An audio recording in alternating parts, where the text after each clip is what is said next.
First, I want to say thank you from the bottom of my heart. Your information sings inside of me. It's so good. And it's helped me with You've always known it. Yes. We're just reminding you. Yes, it feels like that. Yes. And so I have these questions, and then we talk about energy, and I've been really excited about being in a vibration that's higher. It's felt really good. And then my experience with my children's father is so hard, because I'm going like this way up high, and I'm feeling really good, and I almost feel like he wants that. He doesn't mean to, but he comes into my experience in different ways and wants me back where I belong in a particular way. And we have. Well, here's the thing that's interesting about that. So here you are. You've been basking. You've been appreciating. You're tuned in, tapped in, turned on. You're feeling great. And he comes into your experience not because law of attraction is naturally putting you together, but because you have some agreement that no matter what, you're going to do this. And so he walks into your experience. And if you were allowing law of attraction to orchestrate all of your rendezvous, he probably wouldn't even be there, because you're vibrating in a happier place than he is vibrating. But because you have this agreement, he comes into your experience. So now you have two, it's sort of like going to school or going to jail. You're sort of trapped in there with people that are not natural to your experience. It's not who you would hang out with if you had all of the choice factors in your what feels like your control. So here you are. You're feeling better. He's not feeling so good.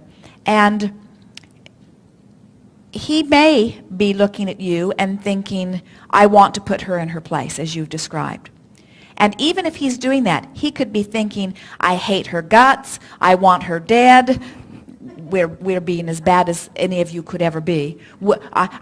He could be thinking all kinds of terrible things, and it would not affect your vibration one bit, because he cannot vibrate for you.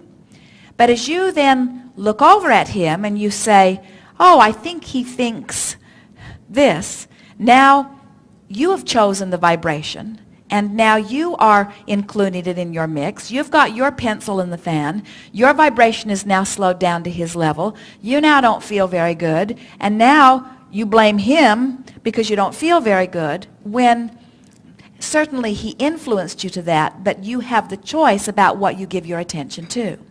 So what you want to do in a situation like that is that you want to practice maintaining your own vibrational level as often as you can when you're not with someone like that, so that even when you are, you're able to maintain your connection. Pretend that there's someone in your experience and they have 10 dominant characteristics, and 9 of them make you nutty. 9 of them are just horrible. And one of them is really a very nice characteristic. So as you practice thinking about that one characteristic, they're not with you, so the other 9 aren't blaring in your face. But you're deliberately, at light, fluffy times in your day, you're reaching for that thought that feels good about them. You're practicing that. You're identifying that as the focal point of their personality, so that that vibration begins to become synonymous with you and their name. In other words, when you think that name, you think that happy thought. So that now, that's where your vibration is. Now this person walks into your experience, and you have established this vibration about them. It has become familiar to you. You've practiced it. You've pretended it. It's who they are to you. It's who they are to you. It's who they are to you. It's not who they are to themselves, because 90% of them may be something else to them and to everyone else. But to you, that's 100% of who they are. So when they come into your space, law of attraction says you must get that from them, because it's law of attraction. It's not law of assertion. They cannot assert the other 90%. They cannot assert one of those other bad points into your experience, because you are not vibrationally there. You've practiced the other so much that you left those other behind, you see.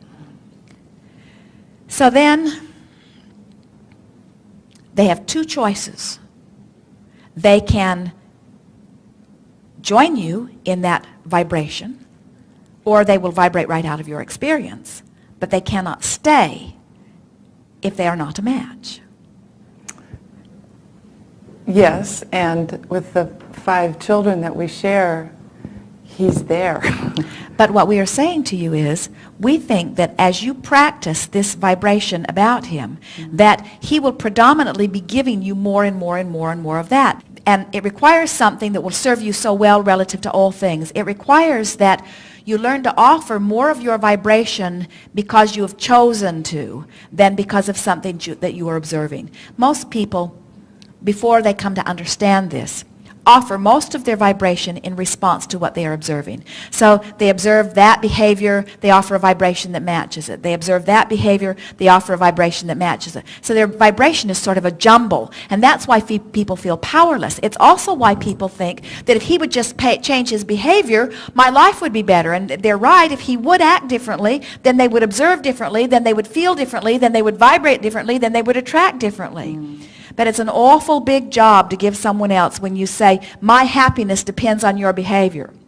Because there aren't very many of them that are willing to change their behavior for your happiness. And even if you can get one to do it, there's going to be another and another and another. That's a trap that you can never get out of, you see. And so when you finally decide that nothing is more important than that I feel good, it is so important to me that I feel good, I'm going to practice thoughts that are hard to come by. 90% of him is easier to think about. It is so much easier to think about the 90% of him that he is showing. We are exaggerating all of this. But I want so much to feel good that I'm going to exercise what true unconditional love is. True unconditional love says, I want so much to be the love that is me, that I'm going to find a way of looking at this apart from the conditions. In other words, I'm not going to let the conditions control my vibration. I'm going to control the way I feel by selectively sifting and by practicing the thought. So play the game. Get a notebook and write across the front of it, my book of positive aspects. And on the front page, first page of the book, write his name. And then sit determined that you are going to write a handful of positive aspects. And we know it is your nature. You are an uplifter to the very core of your being. It's easy for you to find things of a positive nature, even from someone who often displays the opposite. In other words, write a positive aspect and then try to fill it in mentally. Try to think of examples of it that you've seen in your life experience, and try to remember how you felt as you witnessed it. And feel appreciation, even if it was a spattering that only happened once a long time ago. Milk it and find the feeling place of it, because it connects you with that aspect of him, and more importantly, it connects you with your source energy at the same time. And then watch what begins to happen in your relationship. Watch how on his worst of days, he cannot come to see you. Watch how when he's really been influenced by other things in his life, so he's really not vibrating anything close to what you have been practicing. Watch how the manager orchestrates it so that he doesn't show up in your experience. And watch how on the very best of his days, he makes it into your experience. You see, because a relationship is an eternal thing. Long after divorce, long after all decisions, the relationship still exists, you see. I wanted to talk about this earlier as we were talking about the subject of death. You have these influential experiences with people, and while they're at work or long after they've left you, or even though they may not still physically be focused, very often you're offering a vibration about them even though they're nowhere near you. We are not trying to get you to have specific thoughts about anybody. We're just wanting to show you how, by choosing the thoughts that you do have with one criteria only, which is, how does this thought feel? You can learn how to allow source energy no matter what. And when you get to that place, now you are in creative control of your experience. You move through traffic beautifully. You always attract that which is a vibrational match to what you're wanting everywhere you go. It's as if you have an entourage that is preceding you, that is pre-paving your path to align everything to always be a perfect vibrational match with what you are wanting. You see. Good. Thank you. Indeed.